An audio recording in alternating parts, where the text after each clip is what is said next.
Hello, world. My name is Leo, and today we have a little talking video. I have a bunch of thoughts on Rain World that I wanted to share, and usually, if I try to do it while playing the game, I'll get distracted and I won't be able to get all of my thoughts out. And I thought, I think I have enough to say that I think I will make this its own video. So you are probably going to see this come out like in between parts because I release parts every other day. Um, but yeah, I just had a few thoughts on Rain World that I wanted to share. So first off, when I first started playing, I got a lot of comments talking about the ecosystem and how like that is probably the best part of the game, and it's amazing. I had no idea going into this game that the animations for all of the animals would be procedurally generated, but that is such a brilliant way of making them actually feel like animals. Like, I would have never considered to even do something like that, or that games could do something like that. But now that I know that this game does it, I'm surprised more games don't do that.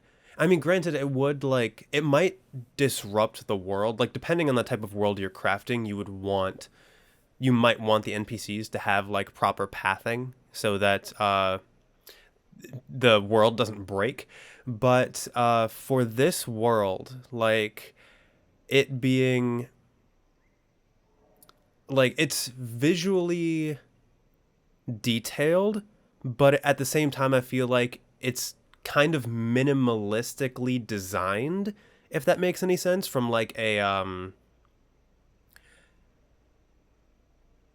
climbing like traversal perspective. Like each screen has a very limited space where you can actually travel. um some screens are more open than others, but I think for what I'm saying is that I think the environmental design works for having the animals have procedurally generated animations, and it makes the game extremely unpredictable. Um, it almost makes the game feel like a roguelike. Although I know that Rain World is not a roguelike, but with all of the animals appearing in different locations and doing different things every cycle, it feels a little bit like a roguelike.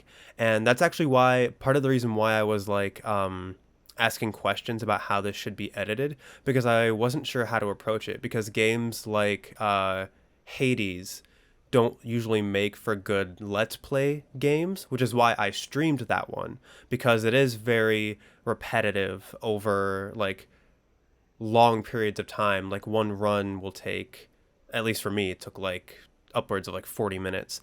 Um and so with this one, I was kind of feeling that same like repetitive structure but with different elements. So I am actually curious to see whether when I'm done, whether or not more people have pre-recorded like let's plays of this game, or if they streamed this game. I'm very curious as to which one people think suits this game better. Um, so with all of that being said, I was thinking about like why people would bounce off of this game, because that was something else that a lot of people said. Like a lot of let's players do bounce off of this game. Um, and I think, like in particular here, I was thinking about my encounter with the drainage system, and my thought is that the procedurally generated animations, uh, they make the game unpredictable, like I said, and therefore you never fully have control. And I think that is one of the reasons why people would bounce off of it. Like, for example, with the drainage system, there were a couple of runs where, like, the popping snail or not like crab things were blocking the pipes, and in order to get rid of it, I found out I had to grab it and bring it through the pipe with me. But like in that moment, it didn't feel like I had control over where I could go because the animal had randomly decided to block the pipe. And then same thing with the one run where I died to all of the leeches like as soon as I exited the pipe. There is a level of where you just have to accept that you are never going to have full control over what's going on. Like in games like uh Hollow Knight or something like that, like other like Souls like or like Metroidvania kind of games, you gain abilities over time or you like learn move sets enough to where you are able to basically control the field. Like any enemy encounter or any boss fight, I feel like you can gain a lot of control because your enemy is always set to a specific set of movements or a specific path. Here, that restriction on the AI, on the animal AI, is not there. And so you never have full control. And so it would probably, to a lot of people, some deaths might feel unfair. And I imagine that's where Rain World got its reputation for being as difficult as it is. Um, that being said, I still really like this game. The word that keeps coming to mind is fascinating because I've never seen anything like it before, and I would love to be able to like master this game and be able to see it all the way through. Something else that I wanted to bring up was I was thinking about what the game could do to like make it more friendly to newcomers. Like I don't know, like make it so that people, not as many people bounced off of it. And I had a thought that I wanted to like ask you guys about because it's an intriguing thought to me, and I want to be clear that I don't want the game to do this, but I want to get your guys' opinion on it. So I was thinking like the rain. Uh Purely, I'm sure it's very important from a lore and story perspective. From a gameplay perspective, I have noticed that it kind of feels separate from the ecosystem. Like I know that once the timer's about to end, all of the animals do go and hide. Like you won't find any animals on the map once the rain is about to hit. Um,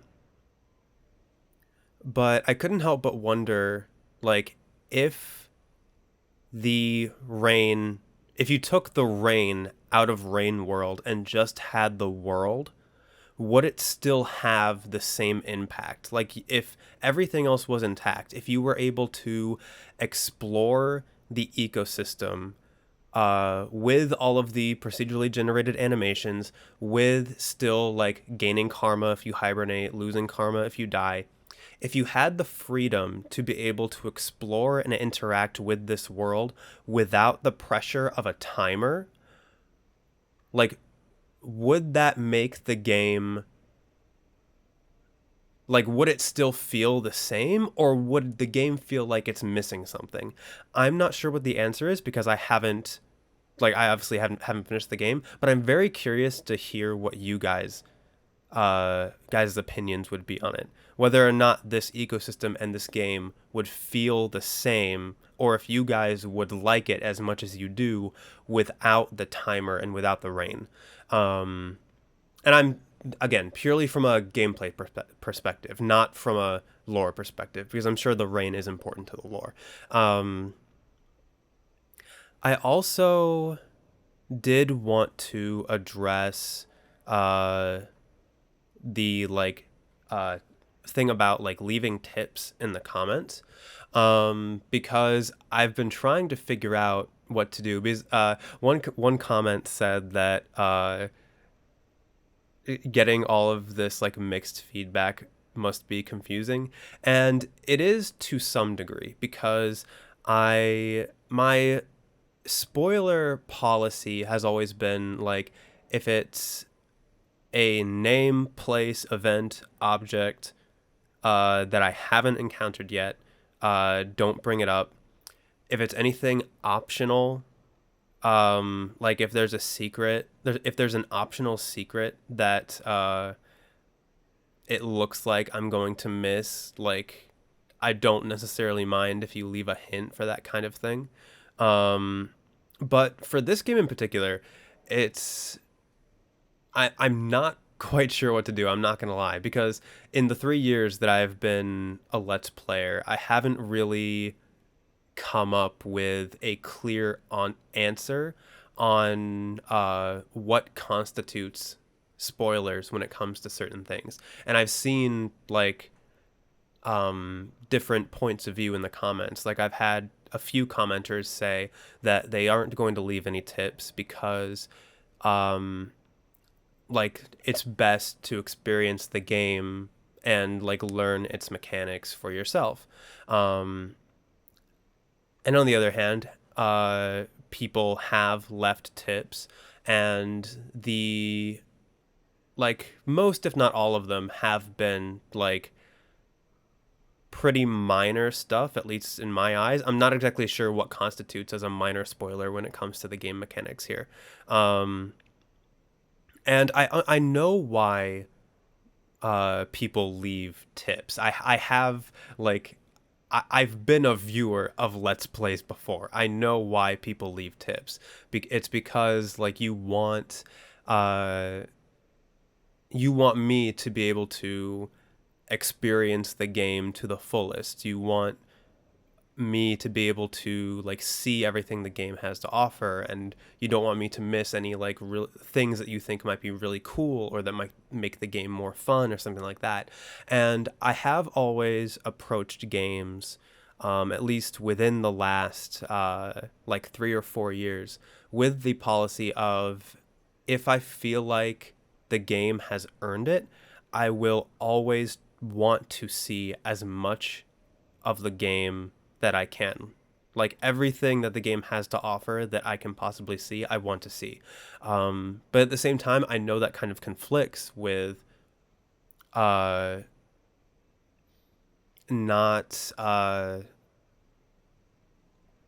that kind of conflicts with going in blind, because there are just some things that I am going to miss if I'm going in blind. That's the danger of a blind Let's Play.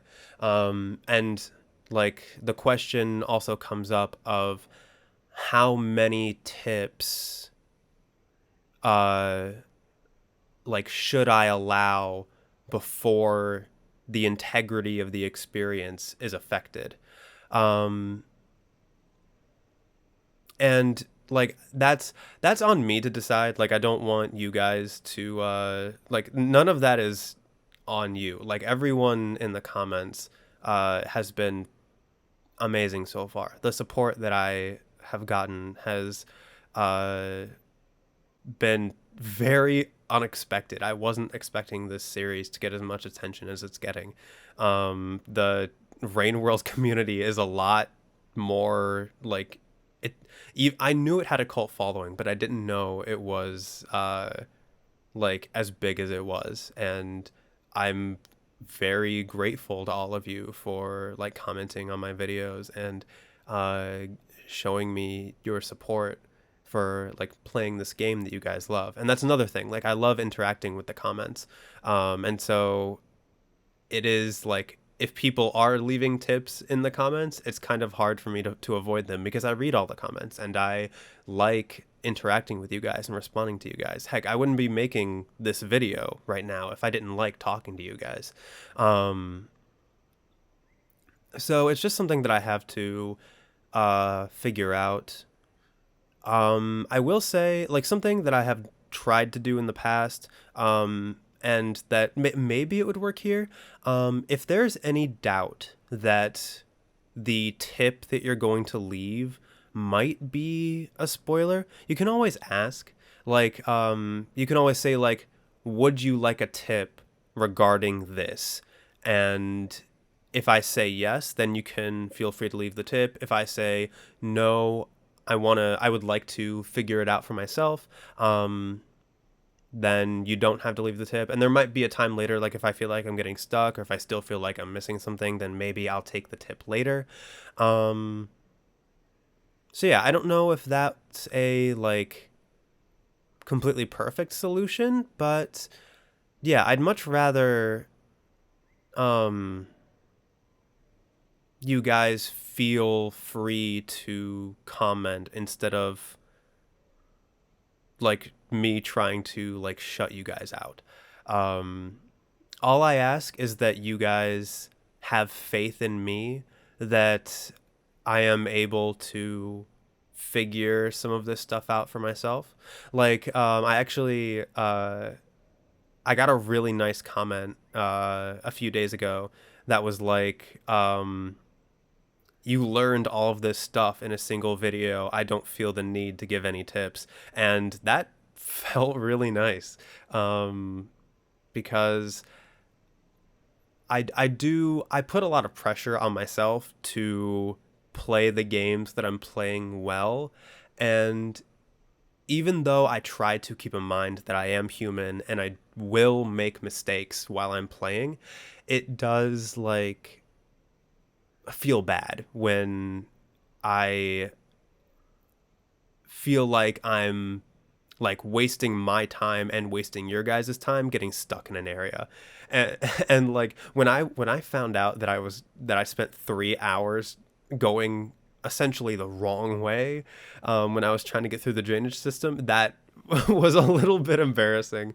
But you guys were really nice about it. And so yeah, thank you guys for being um yeah, just so supportive. And yeah, just have faith in me. And if there's any doubt about any tips, you can always ask. I always read the comments. I will always respond to them. Um, obviously, like toxicity and like backseating and stuff like that, if it's nothing constructive, that won't be tolerated. But I don't see that being a problem if the like tone of the comments continue to be what they have been so far. So yeah, there was one. With all of that said, there is one other thing that I want to talk about, and that is there was one comment that said that they really like when people speculate about like the lore and what's going on and stuff. And I realized that I hadn't really done any of that yet. It's been 7 parts. Well, by the time this video comes out, it'll have been 7 parts, and I haven't done any lore speculation yet. So what I am I will say, so starting with, I went into this game thinking it was going to be one thing, but based on a couple of the comments, it sounds like it's something else, and I'm very confused. Well, not very confused. I'm a little confused as to how it's going to work in the context of the story. Um, because like when I got the mechanic for the passage, it was talking about you can fast travel to any hibernation spot you've already visited. And the first thought that came to mind when I saw that was, why on earth would I want to backtrack? This doesn't seem like the kind of game where I would backtrack to a new region. But I have since found out that like someone in the comments said something about there being upgrades, and a couple of people have said that it's not time yet to go to the drainage system or something along those lines. So there is backtracking. There is like at least a couple of upgrades. I haven't been told what they are, so don't worry. I don't nothing has been spoiled for me in my eyes, but it makes sense now. Like I was seeing on Twitter that Rain World had been put into a Metroidvania bundle on Humble Bundle, and everyone who was talking about it on Twitter was saying like, "Hey, play Rain World. It's an amazing game. It's not a Metroidvania though." And at first, playing the first few parts, I was like, "Well, yeah, of course. This doesn't feel like a Metroidvania at all. It feels more like a roguelike, and that's not even the right word I would use either. Rain World is entirely its own thing, but if there is upgrades and backtracking, that would make more sense why it would be in a bundle of Metroidvanias. Although, yeah, even I would have to see the context of all of it, which I will see if the further I get into the game. But I don't even. I think I'm going to land on. I don't think this feels like a Metroidvania. But anyway, so there's a couple of details that stood out to me. One was the like alien looking thing in that one image that I used as the thumbnail for part 4. The yellow thing, which a couple of people in the comments have called the overseer,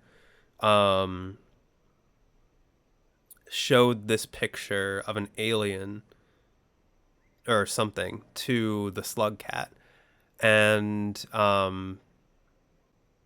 before I get into like, okay, so that was a detail that stood out to me. Another detail is once I found out how interconnected the map was, because I didn't know, one of the reasons why I tried so hard to get into the drainage system was I didn't know that the garbage wastes could lead to other regions. I thought that it was like the drainage system was the next place I had to be. I didn't know how interconnected and open the map was. So if I'm imagining the entire map correctly, the drainage system must run under the industrial complex. And that must have been built for a reason. And so the order of the map has gone outskirts, and then the industrial complex with the drainage system underneath it, and then the garbage wastes. So I'm thinking that we're like the outskirts of what? And I'm thinking that maybe we're on the edge of a city where like a lot of garbage has been dumped, a lot of like which if it was like any like power plants or anything like that kind of industrialization, it would make sense for them to dump garbage uh like nearby. That's very like Wall-E-esque. So something tells me as we further progress through the game, and obviously don't tell me if I'm right or not, but we're probably going to run into some kind of like city region, like some kind of like apartment complex or skyscrapers or something where normal people would have lived at one point. Um, oh, something else that I don't know if I ever mentioned it, but I have with the creature AI, the one, the giant thing with all the tentacles, I think it's blind. I don't remember if I ever said that during while I was playing. I don't think I did, but I think it's blind. It also might be deaf because um it seemed to not react to me at all until I actually touched its tentacle things. So I think it might be blind. I'm 99% sure it's blind. I'm like 60% sure it's deaf. But anyway, uh, I also really like the AI on the humanoid things because like the fact that they like back off. Sometimes they fight back. Sometimes they back off. It's like they're very intelligent. And so anyway, we're gonna be probably going into a city. I don't know. So if you take into account the humanoids and the alien thing, we are probably either on a post-apocalyptic Earth where humans have somehow devolved into the like humanoid things that I've been running into. The like excuse me. the cavemen type of creatures. Let me take a drink of water really quick. Or we are just on an alien planet, and the alien has been like the alien actually lives here. And I think what the plot of the game is going to be, like, regardless, with the first scenario it would be like the aliens came down and invaded or something like that. But either way, the what I think the plot is going to be is this alien, the overseer belongs to this alien, and the alien wants something from the world, but they can't get it because of how hostile the environment is. So they need the slug cat to get it, but and that's why the overseer is leading me. One thing that is pretty confusing is the karma system, because the fact that it is used to unlock doors and stuff like that suggests that it's not just a way for the game to like gamify the hibernation system. It suggests that karma is a like tangible, measured thing that like the overseer, I think the overseer might be measuring it, and I think the overseer might be the one unlocking the doors for me, because the symbols are kind of projected. They're not like in the walls. They're projected the same way that the overseer projects symbols. And so maybe the karma system is a way of testing me to make sure that I'm worthy of continuing forward. I'm not sure. That's the best way, with my very limited knowledge right now. That's the best way for me to rationalize it. So the aliens want to make sure that the slug cat is worthy of retrieving whatever it is that they want me to retrieve. And then once I get to a certain point, they're going to tell me what they want me to get, and then I'm going to have to go back and get those items. Someone said that I had asked a question like, is there stuff off the beaten path? And that was a question that I did want answered in the comments to make sure that I wasn't supposed to like explore the entirety of each region. And they said that in the vaguest terms possible, there are collectibles, but don't worry about finding them now because I won't know what to do with them. So the one thing, I don't know if this is related or not, because the only collectibles that I've seen are the flowers, but I have been trying to figure out what I could have seen that might have been unique enough that it might be important later in the game. And the one thing that I can think of, and the comment that I'm talking about was left before this part came out, so there would have been no way of knowing that I would have found this thing. So I don't know if it's a collectible or not. But the one thing that I'm thinking of is the thing that I thought was a parasite, that when I picked it up, it emitted like a laser and a super high-pitched noise. I don't know if that's the case, and again, I don't want to be told if I'm right or not, but that seems like the type of item where if I tried to carry it around with me, it would attract a lot of creatures. So the game will probably make me bring it somewhere. This does seem like the type of game to do that. It's like the flower from Hollow Knight, where you had to pick it up and then get across the map without dying. What else did I want to say? There was another comment that got me like on this one path, and I might be completely off base with everything, but this one I might be completely off base with. So there was a comment that was explaining like what a couple of the symbols mean that the overseer was using, because I was super, and I was actually really grateful for that, because I was super confused with like why it was pointing to the dried berries with the symbol that it was. Like I thought the like fly, the bat things, that symbol meant food. So I didn't know there was a second symbol for food. And so I was really confused why the overseer was pointing at the berries with like that symbol that has like the three lines and the line down the center and stuff like that.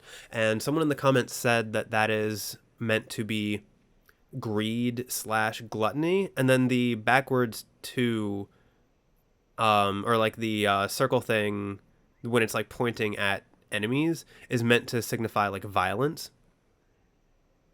And I had already kind of figured out that the like circle was meant to be like there's danger close by or something like that. But the wording that was used, like greed slash gluttony, was very interesting to me. Um, and so it made me think of like my mind went to, okay, it's called the karma system. Greed and gluttony are two of the seven deadly sins. I know that some people have said there are more karma symbols to be unlocked. Um, so I won't know if this is correct or not until there are seven, but maybe it's like the seven deadly sins. And then my mind from there jumped to the seven layers of hell and Dante's Inferno. And I don't know. And this is what I do. Like, I was able to, just to give another example, in my Hollow Knight Let's Play, I was able to take a single line of dialogue um, in that game, and I used it to guess correctly a massive lore plot point. Um, I was either like completely correct or I was like 90% correct. So I am very good at taking lines or like little details, words, and just running with it. So I might be entirely off base here. I also haven't read Dante's Inferno, but I know it's about someone going through the seven layers of hell, and I think they retrieve something and then go back. And that seems like an apt like allegory. Well, I guess allegory wouldn't be the right word. A good parallel for this game. Like I wonder if the way this, and I won't know until I get further in, but I wonder if the way this game is structured, it's meant to be like an allegory of Dante's Inferno. Um where the slug cat is like going through this hostile ecosystem which is like meant to be hell, and then like I'm meant to retrieve something and then bring it back somewhere else. um so yeah, again, don't tell me if I'm right. I i want to make it clear that nothing has been like ruined for me. This whole thing is fascinating. I love uh being able to speculate like this.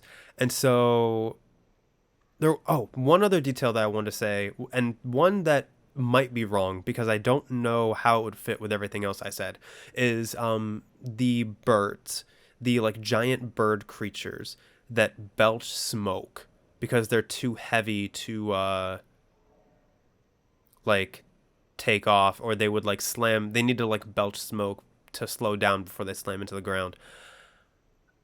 Just because of the fact that they belch smoke, I wonder if they're not animals. Like they act like animals, but I wonder if they're actually machines.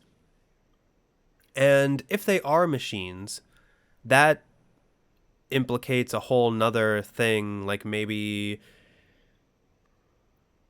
humans were in danger of going extinct and then built machine animals to like help with it, like a Horizon Zero Dawn kind of situation.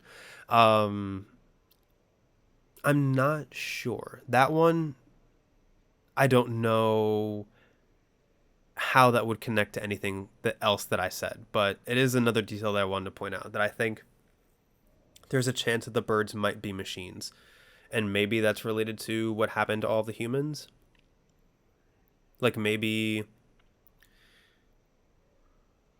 if the aliens invaded and maybe they're the ones that sent the rain, like maybe also, like going off of Dante's Inferno, maybe the aliens are the ones who sent the rain, like a Noah's Ark situation. Like they kind of came, realized that humans were like polluting the earth or something. Granted, I've only seen 4 regions, so I don't know if that theme's going to continue. But then the aliens maybe like flooded the earth, and they continue to flood the earth to make sure humans never evolve back to where they are able to do something like that again. Um, and that would, I know, I don't, again, I haven't read Dante's Inferno, so I don't know if that would fit. But if the aliens are like God, if there's any religious subtext whatsoever, then again, I don't even know if Dante's Inferno is a religious book other than it features hell. But yeah, that's just me speculating and making connections where there might not be connections. But that's where I want to leave off. I'm still having a lot of fun with this game. I hope you guys are too. Despite my frustration in the last couple of parts, I am very much looking forward to continuing and seeing this through. Uh, yeah, very rarely do I pick up a game, especially for the channel, and not finish it. So yeah, I hope that you guys are having fun. Please feel free to let me know in the comments your opinions on anything that I have said. Just please be wary of like spoilers, and for this, like for the lore bits, please be wary of any spoilers that might be left in the comments. That's why I said like don't let me know if I'm right. But in terms of like the editing, the like leaving tips, the ecosystem, especially like whether or not the rain would make the ecosystem feel the same, or would it have a detriment, or if leaving out would have a detriment, like please feel free to let me know in the comments below. So yeah, I'm gonna go ahead and record my next session of Rain World now. So I will see you guys in the next video, where we go somewhere that isn't the drainage system. Goodbye.